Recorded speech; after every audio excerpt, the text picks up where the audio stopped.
Hello students. In this video, we are going to start with Unit 6, that is making choices. So let's begin with our lesson. So let me start by asking you a question. Have you ever made any decisions in your life? What are the choices that you have to make in your life so far? In literature, making choice is often compared to choosing which path to follow on the journey of life. So here we are going to study the poem called The Road Not Taken. It is a beautiful poem written by Robert Frost. So this poem is about making choices in life and the choices that shape our future. Taking the right decision and making correct choices is very crucial to an individual's life. So we will study the poem. First, let us understand the title of the poem. Now in this poem, the road here is symbolical of life's choices. It represents life's choices.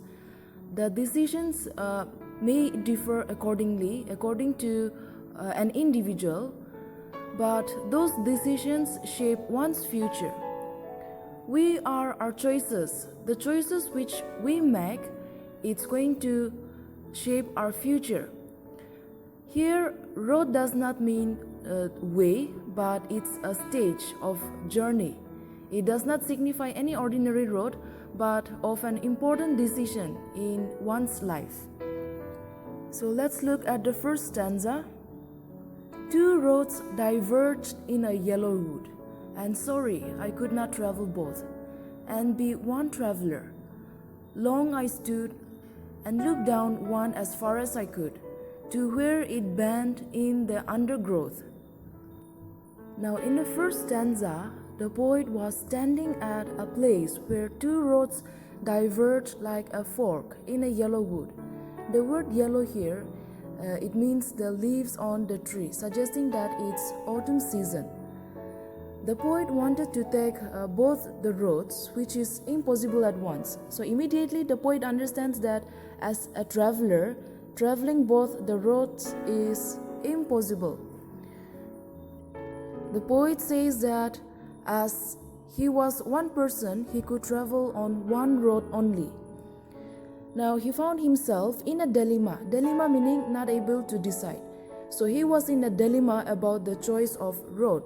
He's thinking hard about his choice and kept standing there by looking at the road as far as he could till it bent away in the undergrowth.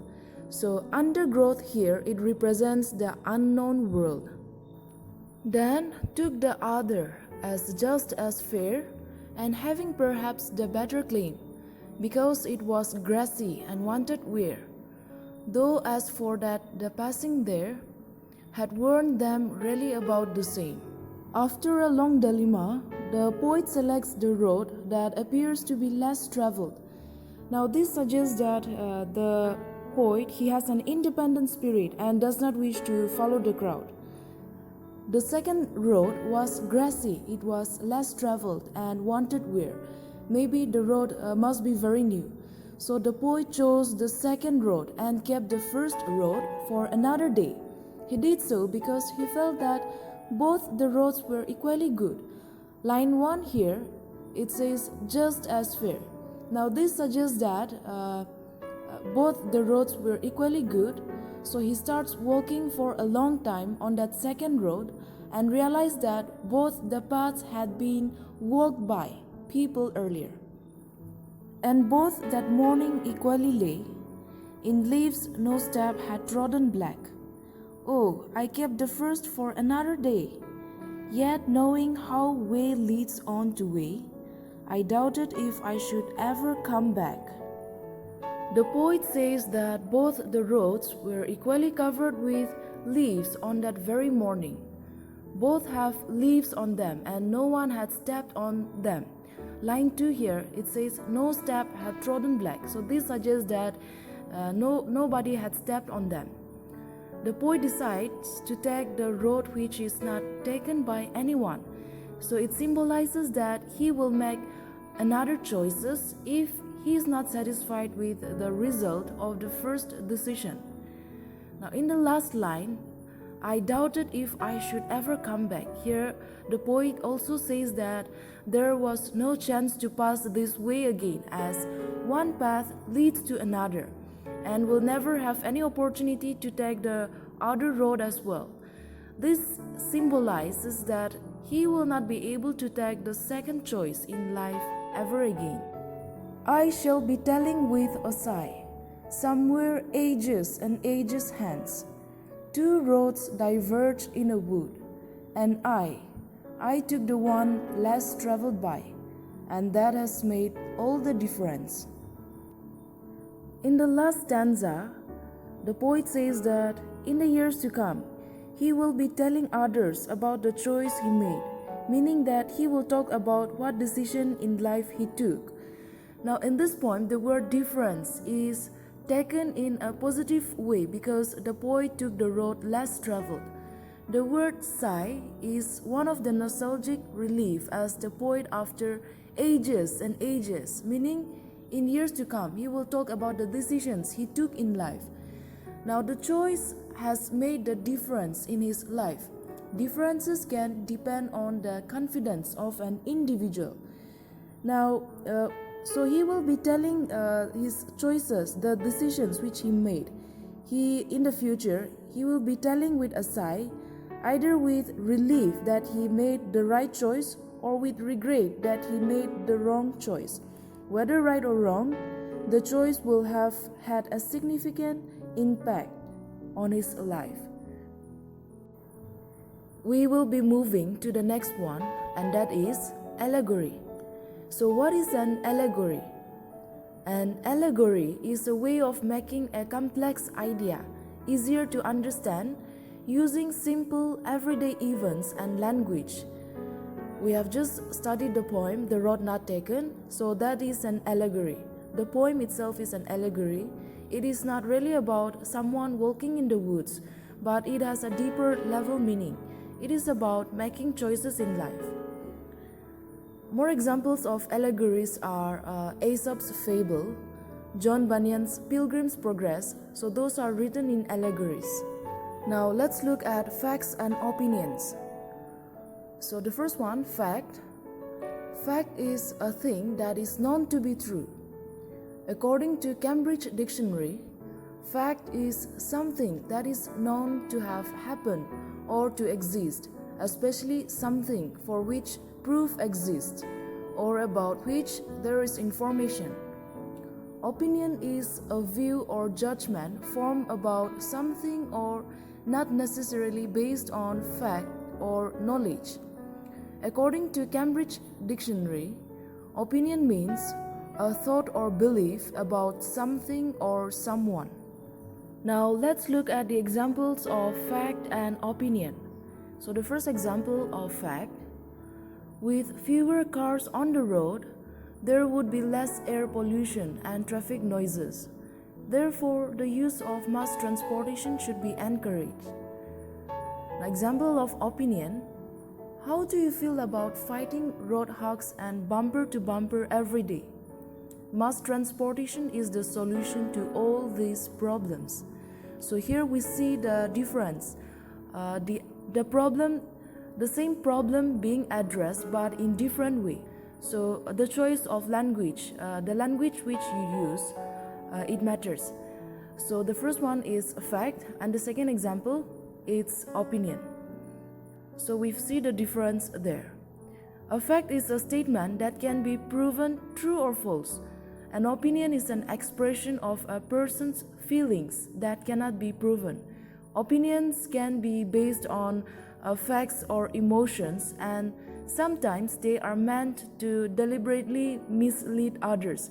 Therefore, it is important to be aware of the author's purpose or the writer's purpose and choice of language.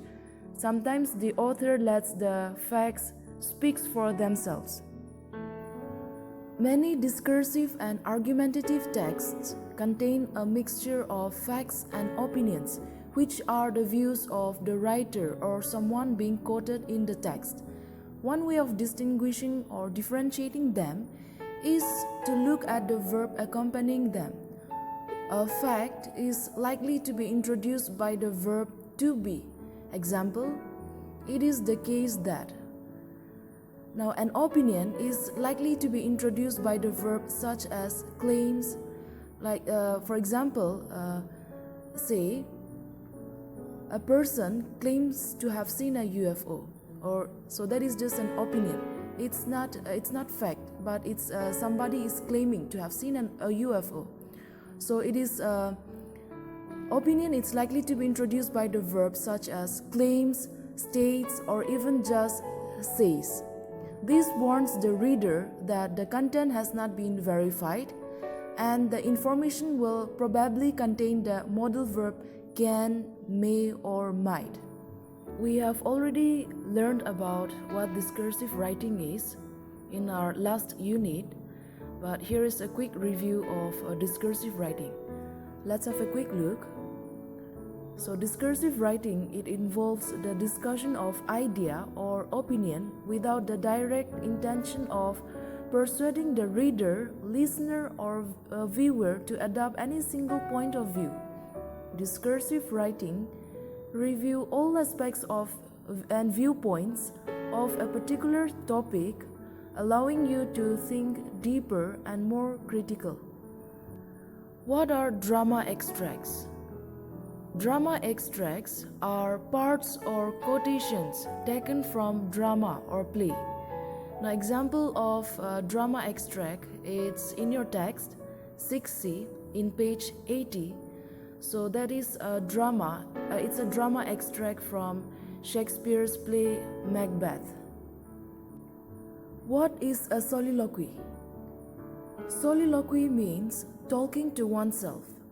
So soliloquy is a device often used in drama when a character speaks to themselves, relating thoughts and feelings, thereby sharing with the audience. It allows characters to communicate a thought process or how they are feeling to the audience by thinking out loud. The device is often used by the main character in a tragedy to consider the pros and cons, or to measure the advantages or disadvantages for a course of action as a kind of argument with themselves.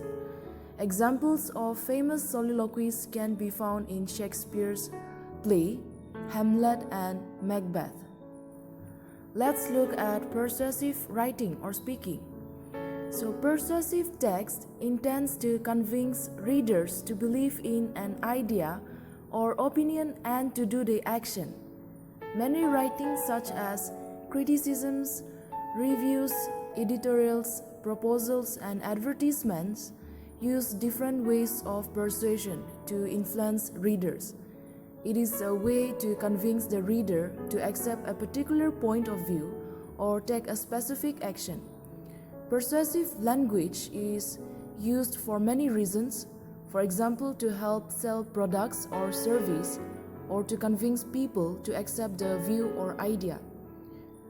This persuasive language is a very powerful tool for getting what you want.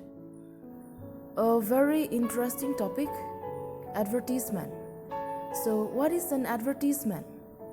An advertisement is a powerful tool to promote sales or services. It is meant to attract the attention of a target group. A print advertisement is a form of argumentative, persuasive writing that makes an emotional appeal to the reader. It will present only the positive side of what is on offer. Let's look at the structure of an advertisement. So the structure here begin with an imperative, question, exclamation, or categorical statement. So like for example, come one, come all. Give the evidence or details to support the initial claim, and then end with an implied warning that there is no time to lose in choosing and buying the product. So use imperative. When making an advertisement, use a lot of adjectives, often in the comparative or superlative form. And the language may include catchy phrases. You can make use of catchy phrases, short phrases. You can use puns or alliterations in order to make it more lively and to get the attention of the readers or the viewers. Use present tense to imply that the reader is losing out on something that they could already be benefiting from. Now let's look at narrative. So what is a narrative? A narrative is a form of writing that tells a story. It can be essays, fairy tales, movies, and jokes. Narratives have 5 elements: plot, settings, characters, conflict, and theme. Writers use narrative style, chronological order, a point of view, and other strategies to tell a story. Narrative can be written to motivate, educate, or most commonly entertain. Narrative can be both fact or fiction. Narrative consists of many subgenres such as adventures, fairy tales, myth, love story, drama, fable, legend, science fiction, fantasy, mystery, comedy, and tragedy. Now let's look at fairy tales. So most of us are familiar with fairy tales. We grew up listening to fairy tales or watching fairy tales. According to Cambridge Dictionary, fairy tale is a traditional story written for children that usually involves imaginary creatures and magic. It is children's stories about magical and imaginary beings and lands. So it is a fairy story. Fairy tales are fairy stories. Examples of fairy tales are Cinderella, Beauty and the Beast, Rapunzel, Snow White and the 7 Dwarfs, The Little Mermaid. So these are some of the fairy tales, to name a few. We are now shifting to grammar. Let's look at what a direct speech is. So in part of speech, we have direct and indirect speech. But in this lesson, we are just going to focus on direct speech. So what is a direct speech? Direct speech is the reporting of the words of the speaker without making any changes to it. So this is known as direct speech. Direct speech is shown inside double quotation marks. Example, Mary said, I am playing the piano. So I am playing the piano, it's under quotation. In direct speech, separate the reporting verb from the direct speech by a comma. After that, put the words spoken by the speaker within double inverted commas. And then begin the first word inside inverted commas with a capital letter. So let's look at the example here. They said. So they said is a reporting verb. After that, put a comma and then open quote. We love our country, close quote. So that's a direct speech. Another example here is, quick everyone on my magic carpet, said the prince. So these are examples of direct speech. Alright students, so that is the end of this unit, making choices. I hope you have learned something through this. Thank you for watching till the end. Take care and stay safe.